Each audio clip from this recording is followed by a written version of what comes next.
নমস্কার, আপনারা দেখছেন দেবদর্শন শ্লোক আর আমি দেবজ্যোতি। গোস্বামী তুলসীদাস ষোড়শ শতাব্দীতে লিখেছিলেন হনুমান চাল্লিশা।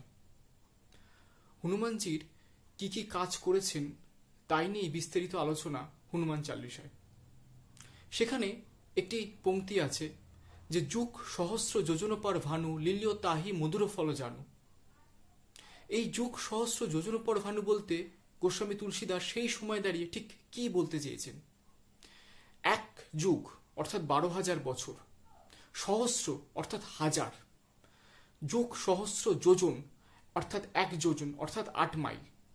যদি এই যুগ সহস্র এবং যোজন এই তিনটেকে গুণ করা হয় তাহলে মোটামুটি গুণফল আসবে 9,60,00,000 মাইল।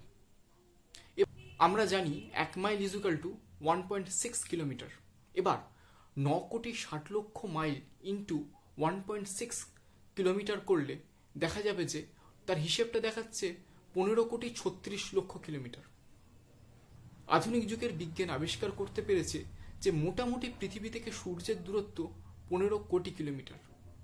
অথচ গোস্বামী তুলসীদাস ষোড়শ শতাব্দীতে বসেই লিখে ফেললেন যে পৃথিবী থেকে সূর্যের দূরত্ব 15 কোটি কিলোমিটার। এই 15 কোটি কিলোমিটার পথ হনুমানজি পাড়ি দিয়েছিলেন সূর্যকে আম ভেবে। পরবর্তী সময়ে নাসাও জানায় যে পৃথিবী থেকে সূর্যের গড় দূরত্ব 15 কোটি কিলোমিটার। যদি এই ভিডিও থেকে আপনি নতুন কিছু জানতে পারেন, যদি ভিডিওটা ভালো লেগে থাকেন তাহলে প্লিজ চ্যানেলটি সাবস্ক্রাইব করবেন। Thank you.